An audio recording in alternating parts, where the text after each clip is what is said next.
आपकी सीयूईटी आएगी वो एनसीईआरटी से पूछी जाती है, मतलब आपके कॉम्पिटिटिव एग्जामिनेशंस भी एनसीईआरटी से, आपका बोर्ड भी एनसीईआरटी से। तो भैया ये सबसे पहले इसको इंट्रोड्यूस किया, उसके बारे में इन्होंने बातें करी, मतलब आपको एक है ना प्रीफिक्स समझ में आ जाएगा कि यार ये किस टॉपिक से उठाया। सेवर्ट लॉ में हमने पढ़ा कि एक छोटे से करंट एलिमेंट के कारण मैग्नेटिक फील्ड इंटेंसिटी नहीं हो सकती, और कहीं ऐसा तो नहीं कि हमने जो सोचा है और जो वास्तव में होता है वो दोनों में डिफरेंस है।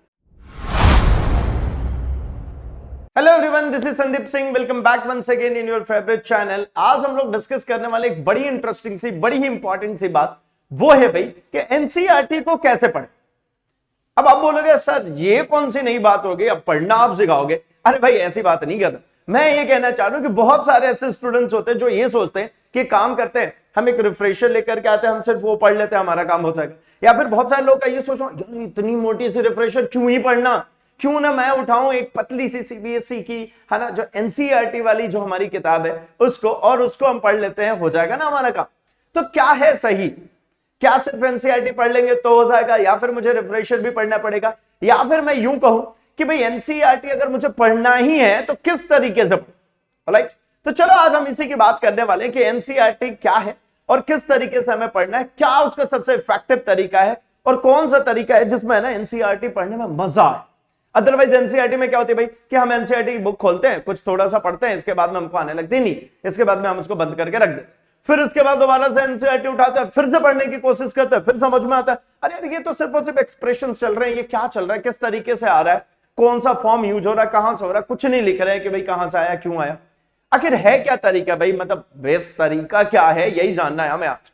तो चलो शुरू कर लेते हैं इस वीडियो को, है ना, और समझते हैं हम कि भाई अल्टीमेटली बेहतरीन तरीका क्या है एनसीईआरटी को पढ़ने का। राइट, तो देखो भैया सबसे पहली बात, एनसीईआरटी पढ़नी है ना, एनसीईआरटी को छोड़ना नहीं है। आपको पता है आपका जो बोर्ड एग्जाम है ना वो, या फिर अगर हम कॉम्पिटिटिव एग्जामिनेशंस की बात करते हैं, सपोज अगर हम नीट की बात करें तो वो कोर एनसीईआरटी से पूछी जाती है, आपकी सीयूईटी आएगी वो एनसीईआरटी से पूछी जाती है, मतलब आपके कॉम्पिटिटिव एग्जामिनेशंस भी एनसीईआरटी से, आपका बोर्ड भी एनसीईआरटी से। तो भैया ये एनसीईआरटी से ही आना है तो मुझे पढ़ना दो।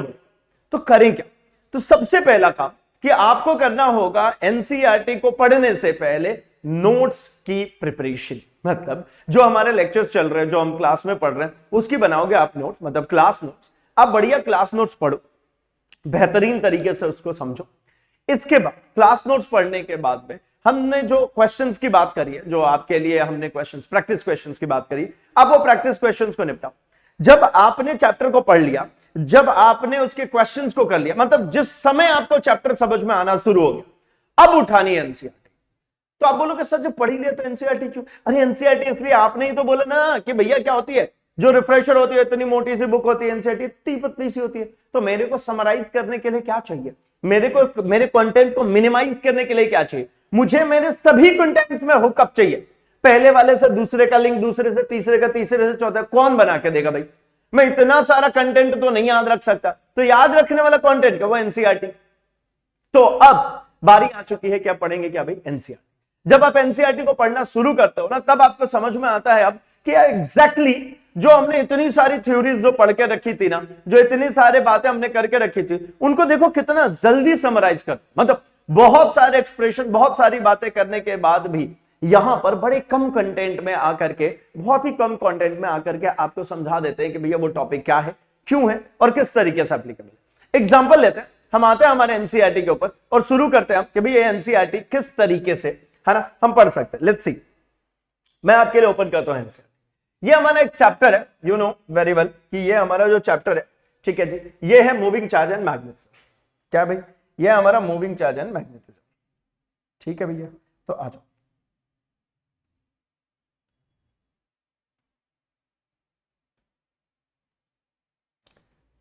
ये रख लेते इतने को, हाँ जी, चलो इसको रख लेते।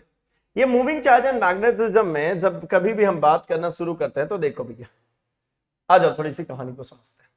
अगर मैं इसको स्टार्टिंग लेता हूं, बिल्कुल शुरुआत लेता हूं, तो शुरू में तो इसकी थ्योरीज की बात करी गई है कि किन्होंने दी, मैग्नेटिक थ्योरीज कहां से आई, किसने सबसे पहले इसको इंट्रोड्यूस किया, उसके बारे में इन्होंने बातें करी। मतलब आपको एक है ना प्रीफिक्स समझ में आ जाएगा कि यार ये किस टॉपिक से उठ करके आया, ठीक है। वो करने के बाद में मैं थोड़ा सा आ रहा हूं यहां से, अल्टीमेटली आपका चैप्टर स्टार्ट होना है। जैसे देखो ना, in this chapter we will see how magnetic field exert forces on moving charge particles like electrons, protons and current carrying.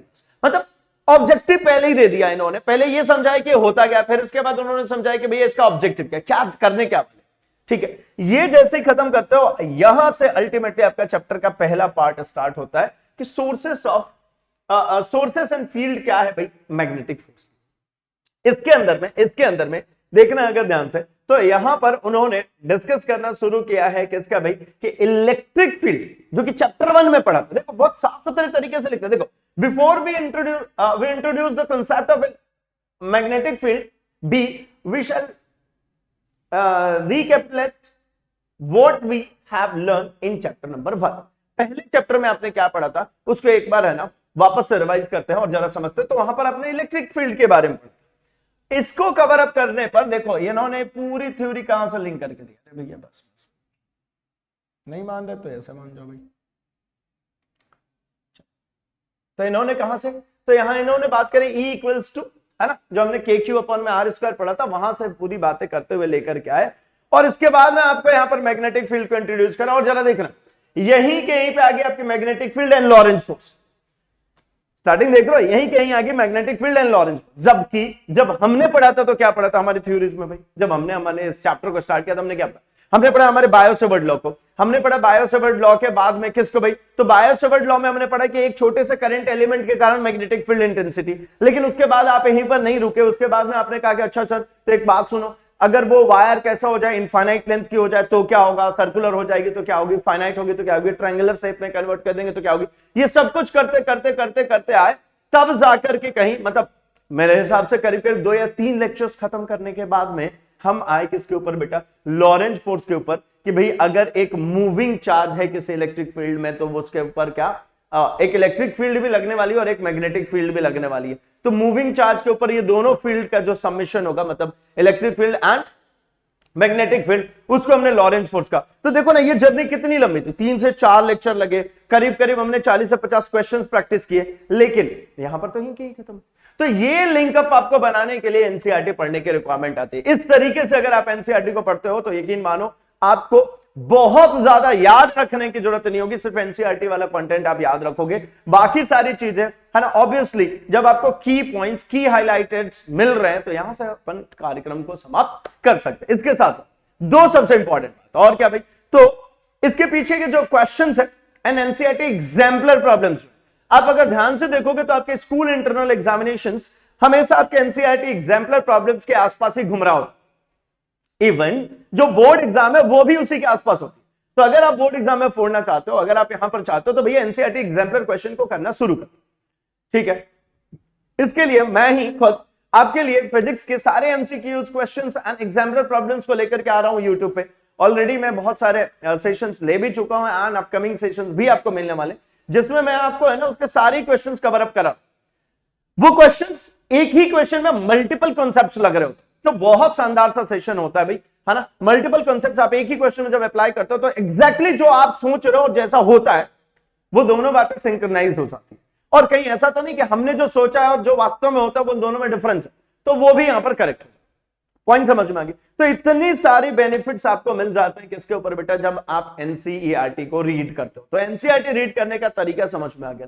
शुरू में करोगे नींद आएगी, इसलिए पहले उसको समझेंगे, सीखेंगे, इसके बाद वापस आकर के यहां पर रीड कर लेंगे। इसके बाद हमें कभी भी किसी भी तरीके की कोई भी इसके अंदर में दिक्कत होने वाली नहीं है। आई होप मेरी पूरी बात आपको समझ में आई है। तो चलिए भाई फिर मिलेंगे हम अपने अगले सेशन में, फिर करेंगे और बहुत सारी बातचीत और बहुत सारे इंपॉर्टेंट सी फैक्ट्स लेकर के आऊंगा या फिर आपके लिए इंपॉर्टेंट सजेशंस लेकर के आऊंगा जो कि आपके बोर्ड में एज वेल एज आपके कॉम्पिटिटिव एग्जामिनेशंस में अच्छे मार्क्स दिलाने वाले। तो मिलते हैं नेक्स्ट सेशन में, तब तक के लिए अपना और अपने आसपास सबका बहुत सारा ख्याल रखें। Thanks for watching. Unacademy. Let's crack it.